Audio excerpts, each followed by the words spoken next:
Hi guys, welcome to another episode of the summer sesh of Building Babellion. Today we have our lovely guest Jen Lo. She was the assistant producer, or one of the producers for the film. And would you like to introduce yourself? I'm Jen. I'm a junior here at Temple. I'm in the producing track right now. And I'm from Long Island, New York. I know, guys.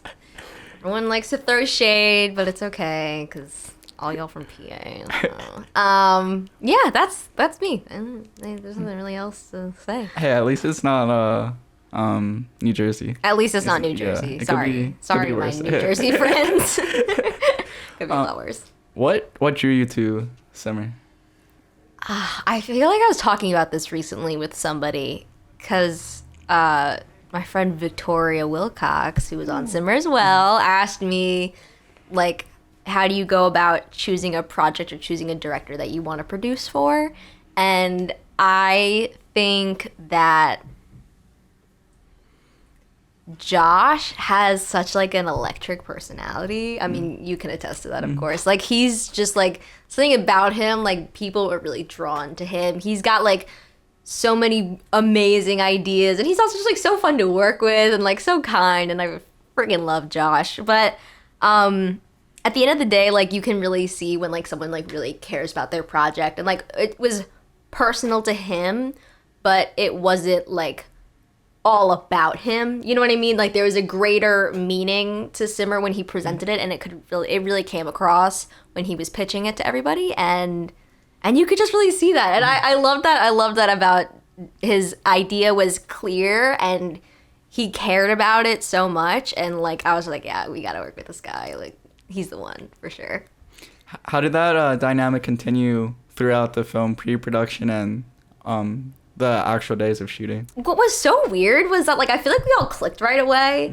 Like, you, me, May, Josh, Jalen, like, that was, like, the original, like, group that we started out with, and we built up the crew from there. But, like, we just, like, had such a good vibe, and, like, I think that we just were lucky enough to get a bunch of people that were all, like, not only really hardworking, but also just really great people. And I think that's probably part of the reason why we're all so proud of this project, is because, like, I mean, obviously it looks amazing, but there's more to it than that. And, like, it definitely, the good vibes were carried all through. And even when I was, like, getting stressed out, I was never, like, freaking out, because, like, I was like, everything's fine, everyone's doing good, everyone's happy, that's all I care about.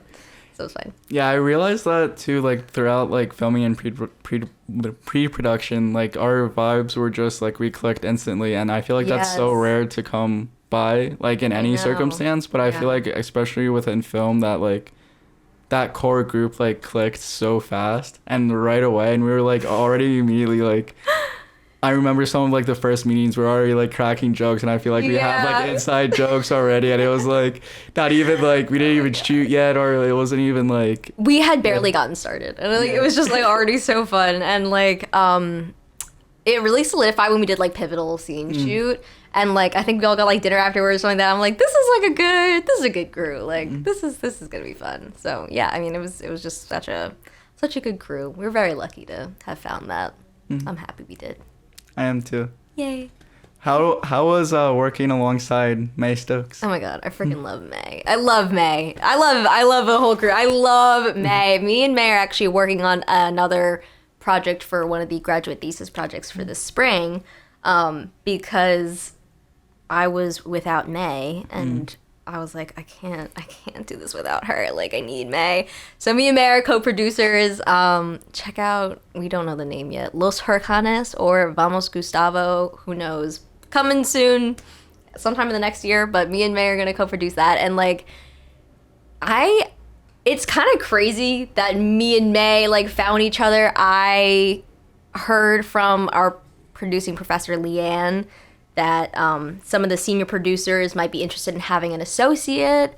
So I pulled up to their senior master class, and I, like, was like, hey guys, like, I'm Jen, nice to meet you. If anyone needs help, like, reach out to me. And May got in touch with me, like, within the week, I think, and her brain operates just like mine.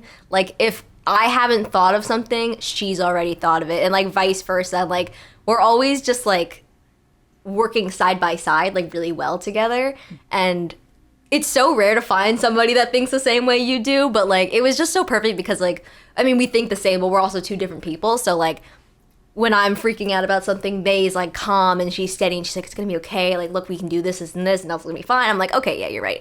And then when May's freaking out about something, I'm like, May, like we got this, it's gonna be good. And like it's a great dynamic. She is an amazing producer and I'm so happy to have worked with her and continue working with her. Were there any moments like throughout pre-production specifically where you were like having those oh shit moments and May kind of had to like calm you down a little bit, or I guess like vice versa where May was kind of like stressing out and you had to like calm her down? There was shout out Joan at the film office. There was like some not problems, but like we were just having a hard time like getting the fiscal sponsorship, which was like important for our fundraising because like all the money was gonna be like, that's what a fiscal sponsorship does, like all the money was gonna be funneled through the Philadelphia film office and like then come to us, so that way it could be like a tax deductible donation because the Philadelphia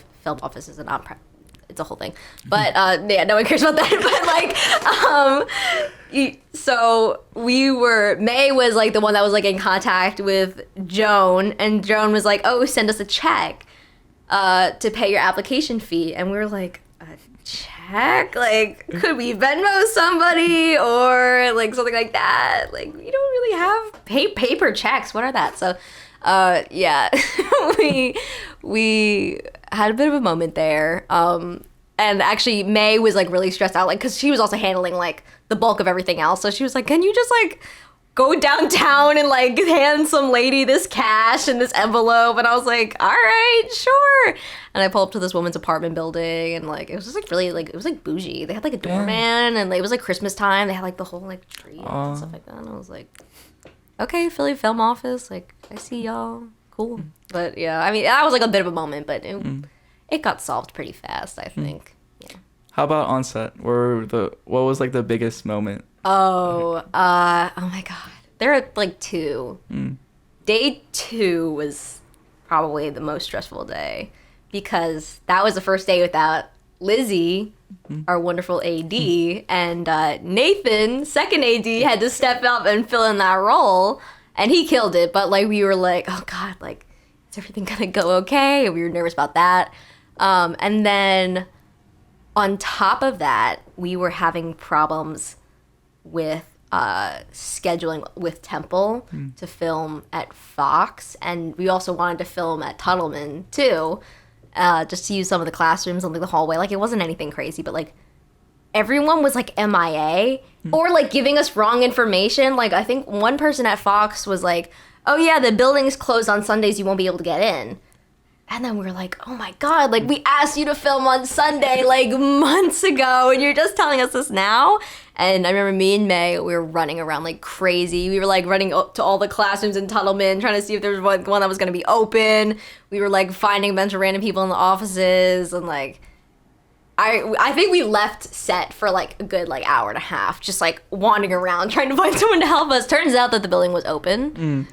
We were lied to. And the security guard, literally, she was such a homie. She was like, we walked in and we were like, is Fox gonna be open on Sunday?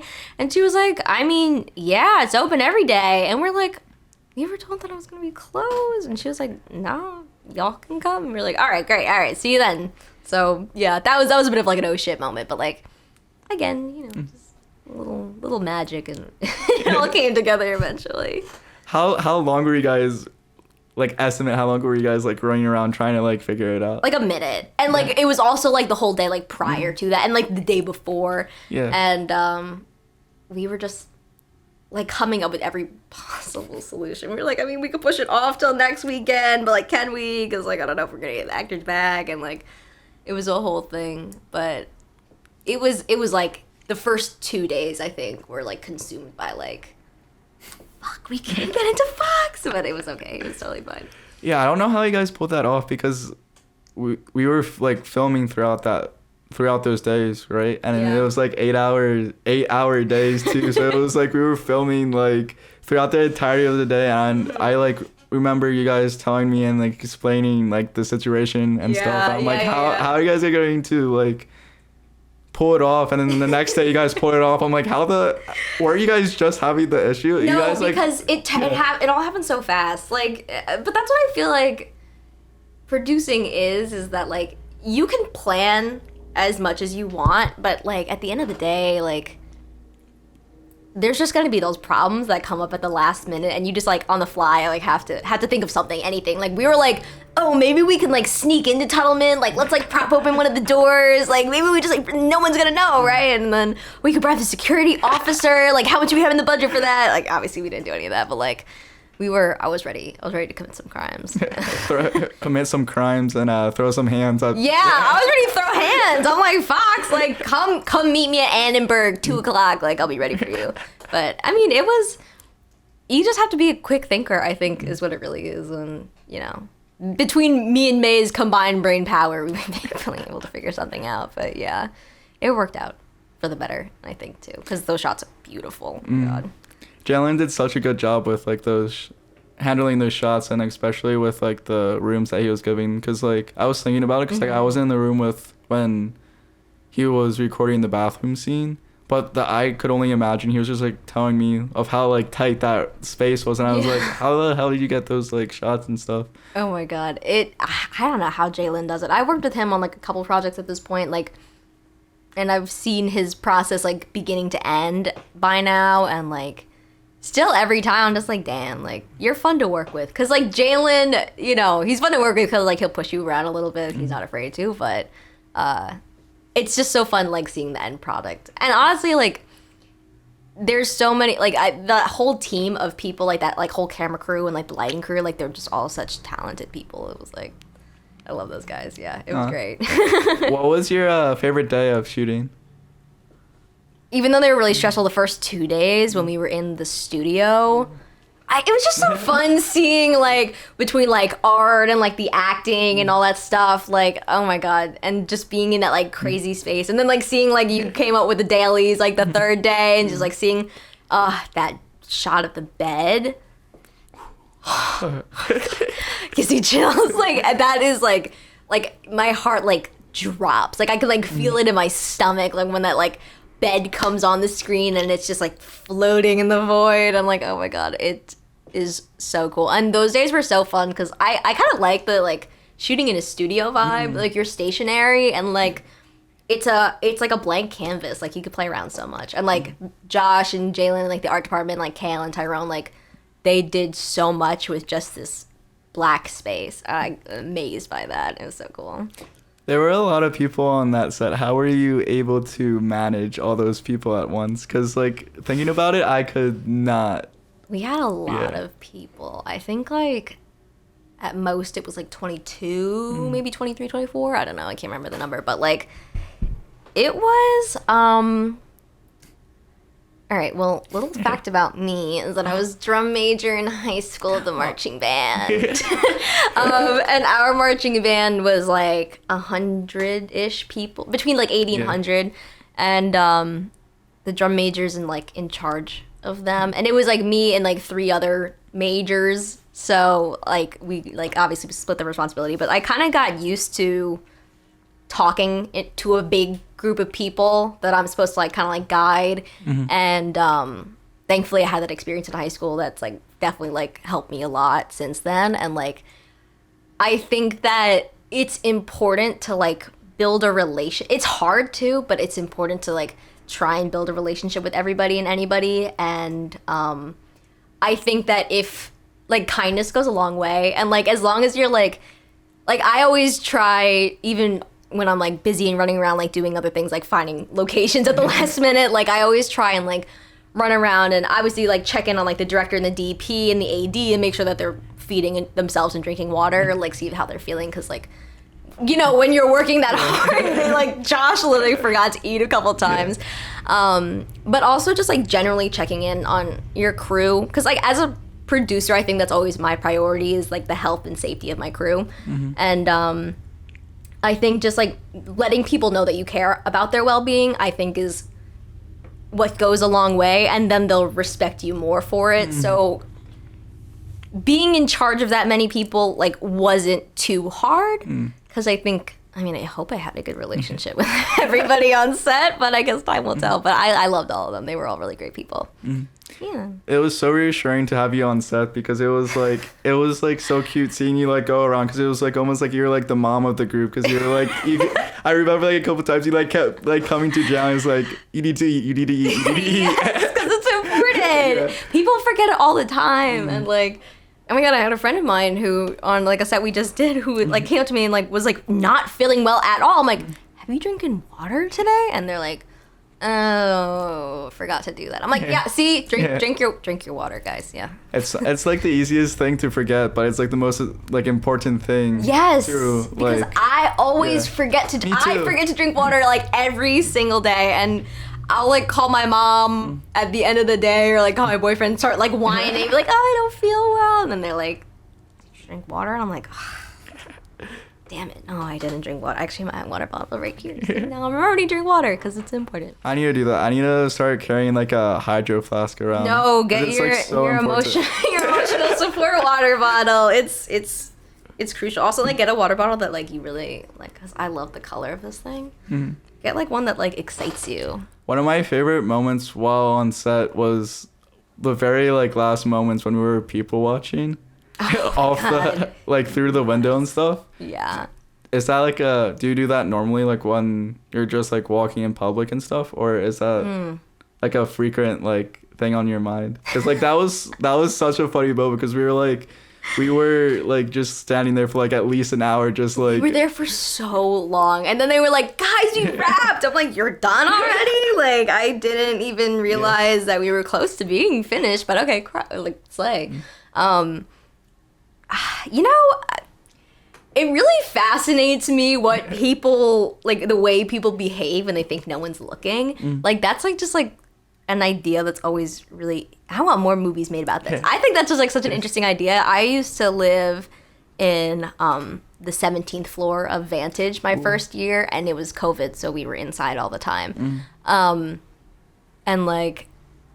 So I would just, like, sit at the window and just kind of, like, watch the little people go by, little NPCs walk past.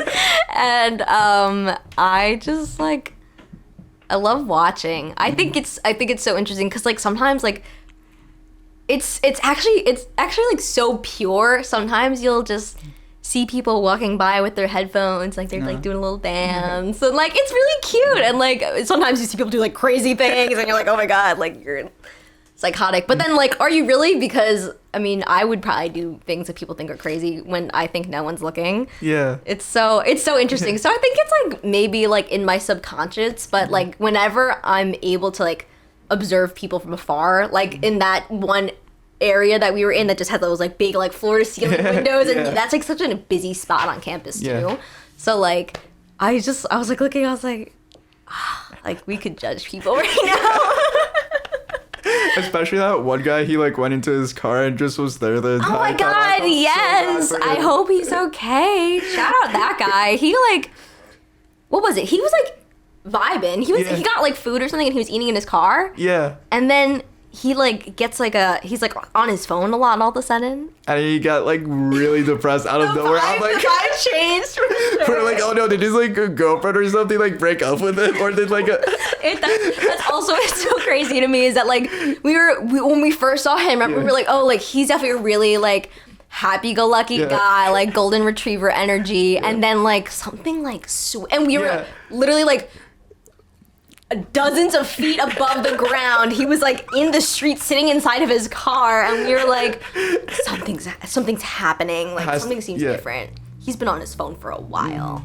And then like the vibe changed, like and we could feel it from all the way up there. Isn't that cool? I think that's so crazy. That says you so much about like humans, like being able to like read each other's energy and stuff, and it's crazy. It's so cool. I love that moment though. That was so much fun. I felt so bad for that guy that I almost wanted to like knock on his window and be like, yo man, are you okay? I was ready to go down there and be like, hey, we've been watching you for the last like 20 minutes. Just wanted to check in on you. Like, are you okay? Are you good? Yeah. He like looks up and there's like everyone else like Just looking down at like it. lining the window. We were. Those shots that Kent has of us, those pictures of just like we're like all standing there, and like I was like, yeah, that was a real moment. It was funny. Through those people watching moments, do you think that's helped you better tell people's like energy on stage and like better communicate kind of what needs to get across, or like better like relationships while on set where it needs to be kind of those fast relationships like with PAs that may not be there the entire time, or extras? Has like that kind of people watching kind of like helped in activating that? Like, honestly, like I've never thought of it that way, but like for sure I think that it's taught me to like observe body language, you know, in like its own weird little way, and I feel like I can tell a lot about a person. I mean, I think we all are capable of doing this, but some people don't take the time to like look and notice because not everyone's like thinking of it. Yeah. But like I think it's definitely taught me to like read a room, because sometimes, and I still have to work on this for sure, because like I'm a talker. Like I'll just start saying things, and sometimes I'm like after the fact I'm like, oh, maybe I should have like not said that. But yeah, I mean, like it teaches you to read the room and like pick up on a vibe like that, you know, because it's important to be able to gauge how people are doing, because you know, producing, you're like, oh Caleb, oh my god, wait, I have like 3 things to say to you, and I need you to do this and this, because I just like see you. But like if you like walk past me and you were like not having it, then like you have to be able to read that right away, and then be like, okay, like I'll talk to you later. Not right now though, this is not the time. But I mean, yeah, in its own way I think it's definitely helped me. Oh, that's amazing. I think that's like one of the best things about a producer is like the approachability as well too, of like people being able to come up to them on set and stuff. Yeah, it's definitely, even like with Simmer, I feel like I learned a lot about this. In the shoots that I've done since, like I always want it to be, my priority is always going to be my crew, and part of that is not only keeping them safe, because on-set safety is a big deal, and keeping them well-fed and keeping them happy, but also like making sure that you're a safe person for them to go to with anything, because like I have professors that have talked about this. They're like, if you ever see anything wrong, or there's like poor behavior or like something like that, like you should always have a person to go to. And I think that like it's important to be that person, even for like the people that maybe aren't in like department head roles or like key roles, quote unquote. Like a PA that I don't know that well should be able to like feel comfortable coming to me and voicing a concern if they have one. So I'm working on that. I'm like trying to like get better about it, because you know when you're on set sometimes you just like get in that like, you're like a horse with the blinders on, and you're like in the headspace of like just go go go, but you need to like sometimes stop and like take a breath and like look around the room and like see if everyone's like actually okay, you know. Why do you like being a producer? Like what kind of made you gravitate towards becoming a producer? I've always been a creative person. I like always loved like the arts and stuff like that, but ultimately I think that like I like being part of the creative process, but I also really like helping people.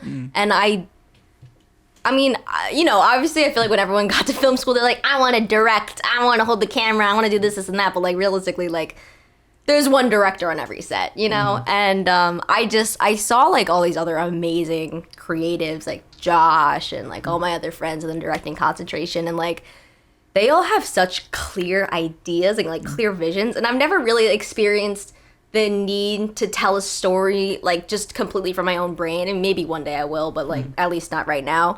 But I'll hear about how excited they are about their projects or how passionate they are, and then I'm just like, ooh, like I want to help you do this, like this seems like fun. And I love being a part of the process of bringing their ideas into a physical reality. And I think it's such a fun thing to be a part of. And like I think producing, mostly like when you're like doing like the smaller scale stuff, when you get to like larger scale it's a bit different, but like it oftentimes are producers are like kind of like it's like a thankless job, you know, at times.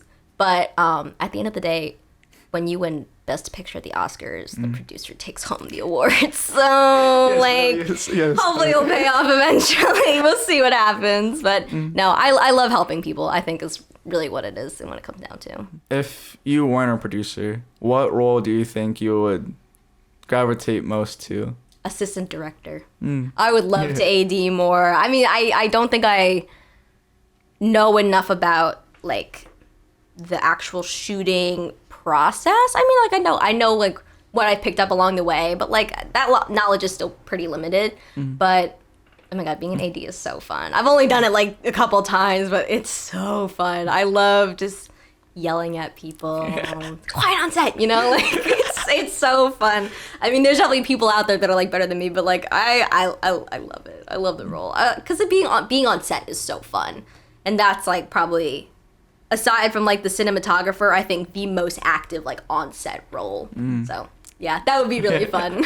Oh, that's awesome. That's awesome. Yeah. Who in the industry has been your creative influences? Okay, I told you before that. I'm like,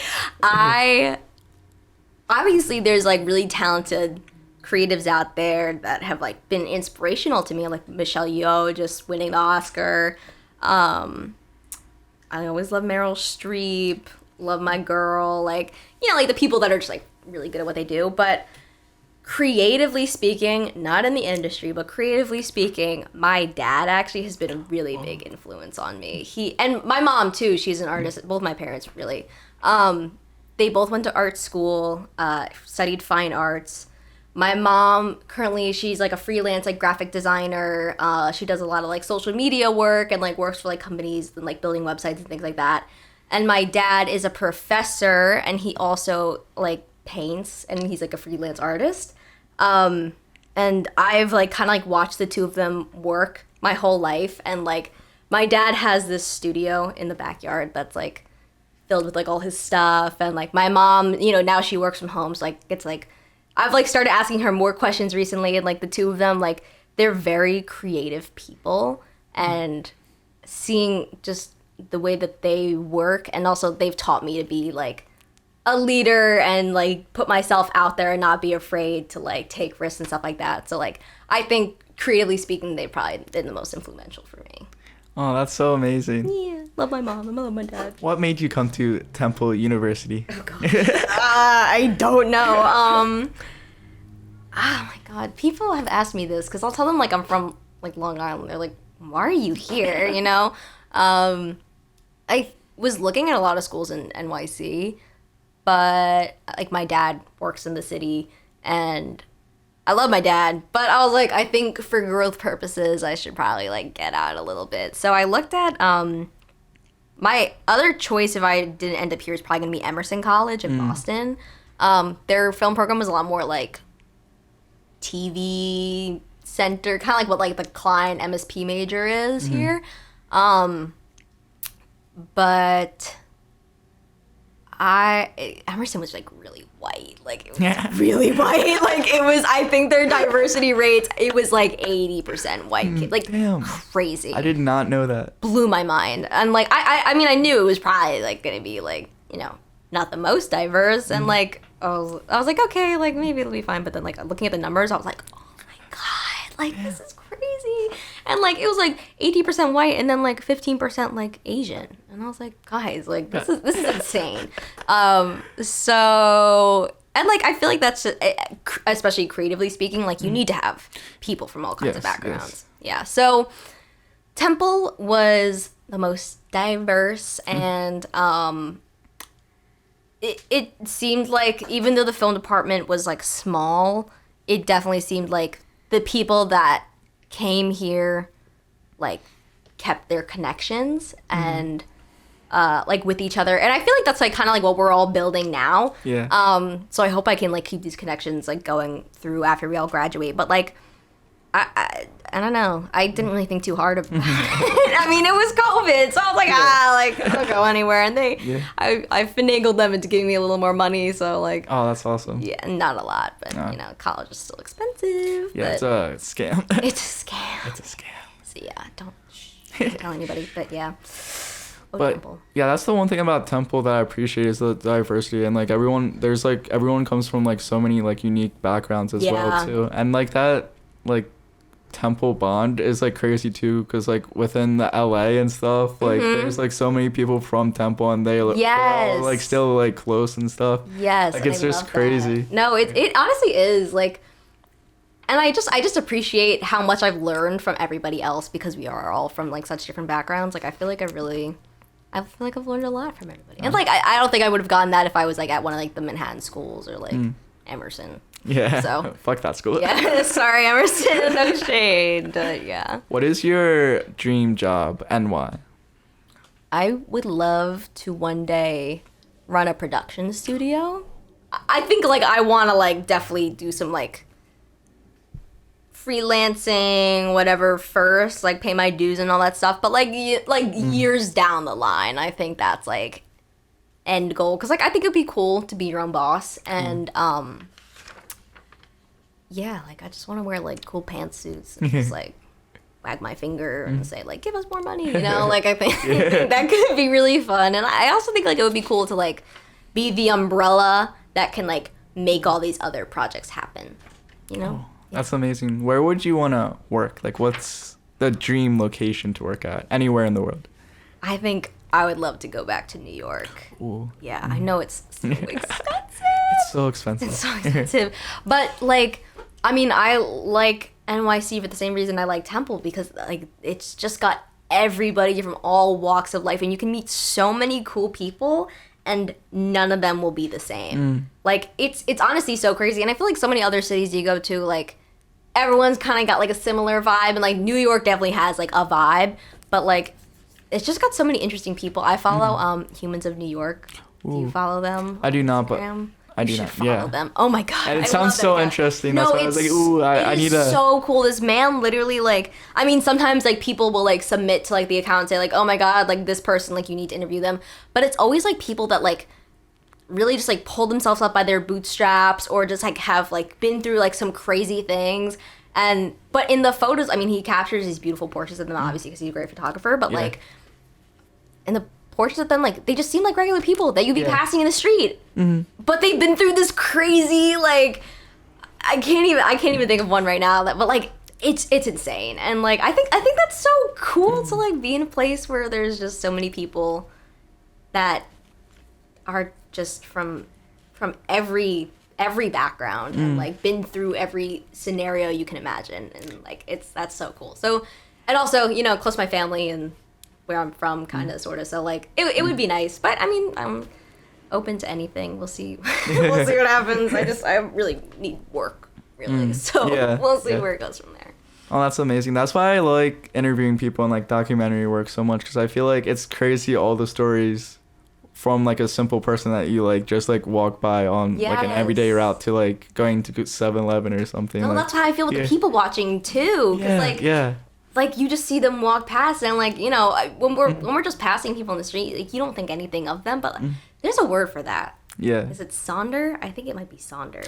And it's like the realization that like each person's living their own complex life. Oh, I didn't know that had a name, because I was like, there's a word for it. There's a word for it. I always think, I'm like, damn, like there's like a few billion people on this earth. They're just doing their own individual thing right now. Like they're just living their own life. I think the word is sonder. Ooh, okay. I'm gonna start using that. You can fact check me on that. I'm not sure if that's it. I feel like that's the word.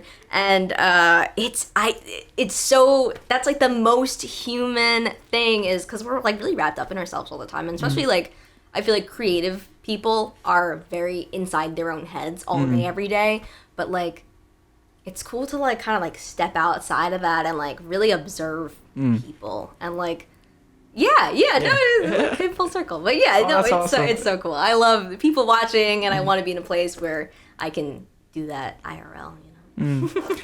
Okay, last question. Yeah. I've always noticed that you've always wear spot on outfits every single time. Like every time I see you, it's your outfit choices are spot on. Oh my God, you're gonna get my big ego going. Go ahead. Do you pick your outfits off of practicality or feeling, or both? Feeling as in like my mood? Yeah, your mood for that day, or I love to pick my outfits the night before. Ooh. Yeah. I mean, I'm a producer, right? Mm-hmm. So I prep for everything. And I think at the very least, if I don't like lay it out, like in a perfect world, every night I'm like putting it out so I don't have to think too hard the next morning when I'm like in a daze. I'm like, oh, like, let me just get out the door. But I feel like, I mean, the pictures of me in high school are like so embarrassing. Like I would just wear my little like marching band sweatshirts, like jeans every single day. And like, I think that I've recently, I could talk about clothes forever. I'll try and keep this short. I think in recent years, like freshman year of college, there was like, I don't know if it was just that everyone had like cabin fever from COVID and like being inside all the time, but like there was just like crazy bursts of trends that were like, and okay, no shade to anyone that's like still vibing with this. There's this crazy burst of trends that was like really like funky, intense patterns and like neon colors. There were like these like pattern pants that were really hot for a while. Do you know what I'm talking about? Yeah, I think I've seen them before. Yeah, and like it just like was crazy. And like, but you see the pictures that are on like Pinterest and stuff like that, and like obviously like these girls are like posed and like, you know, you edit the picture to make the colors really pop and make it look nice, and like they're also like skinny, tall, pretty girls, and you're like, oh, like that looks so good, let me buy it. And then you buy it and you try the funky pants on, you're like, this is not it for me. But so like I like kind of started to fall into that a little bit because that was the trend. But like in just like talking with like my other friends and like seeing how they dressed in like a way that just makes them happy, I think that like I really came to learn that I can wear whatever the fuck I want. Like, I mean, we all can. Yeah. And I think that finding clothes and looks that make you feel confident is so important because I think it really changes your demeanor. So in that sense, I definitely dress for comfort a little bit because when I'm comfortable, I can be more confident. When I like wear clothes that are like uncomfortable or too tight or like too whatever, like I definitely like kind of feel a little more inside myself. And I've noticed like that my demeanor changes when I'm wearing clothes that I don't totally love. So I think I stopped wearing clothes that I didn't love. Even if they were like on trend or like what I saw on Pinterest or whatever. Like if I wasn't like really feeling good in it, then it just sits in my closet. I mean, I should probably sell some of it on like Depop or something like that. But I mean, I dress for comfort for sure, but it's been a process of like finding things that are comfortable that I also just really like love wearing. Like this sweatshirt is so... I love that sweatshirt. I thrifted it from the men's section.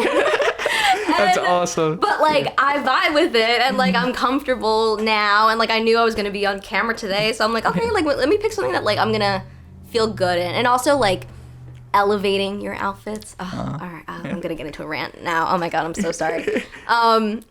Like I'm wearing like colorful shoes today.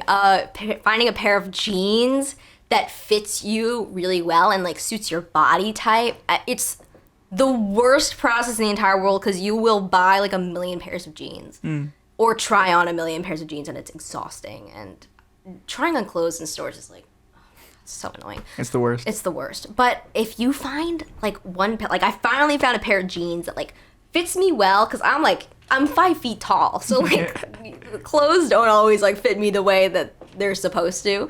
And I finally found a pair of jeans that like doesn't come up to like my rib cage and isn't too long but isn't too short and like isn't too tight and around the legs, but it still like defines my body shape better. And so I just have this pair of jeans and I have this pair of jeans in a different color, and those are the only jeans I wear. Or like I wear like gold jewelry all the time. Like I have like 3 gold necklaces that I just rotate based on what my vibe is, and I wear these gold earrings every day, and like it makes you look like you tried, but really I just do the same thing every day. And now that I've found like pieces that I really like, I don't even think about it anymore. And it's everyone's always like, oh, you look so put together. I'm like, I just threw on like, you know, the outfit that I laid on last night, and now I'm here. Oh, that's amazing. Yeah. That's a great way to end the podcast. Thank you. Yeah, I could talk about clothes for too long. But... Next podcast, we're going to talk solely about clothes. Oh my God, yeah. Do a fashion podcast. All right, we'll get Tyrone in here. Yes. Yeah, he could. Tyrone and I went on a whole skincare rant. Ooh. Yeah, Tyrone and skincare, like this. And I love talking about skincare. Ooh. Yes. I'll ask him about some skincare because I think he's the next guest I'm going to interview. Oh my God, ask him about... He loves his skincare. Ooh. Yeah, and he's super invested in it. He had this little routine when we were staying out in Cape May for our shoot. Every day, every morning, it'd be like 7 a.m. and he's in the bathroom, like, doing his thing. And I'm like, damn, like, I really respect you. Like, I try and do it every day, twice a day if I can. But, like, most days you're just too tired. Yeah. But Tyrone was, like, on it. That's crazy. That's respectable. But thank you for coming on. This was a great... Thank you for having me. This was so fun. This was so much fun. This was a great interview. Yay. I'm glad I did good. Bye. Bye.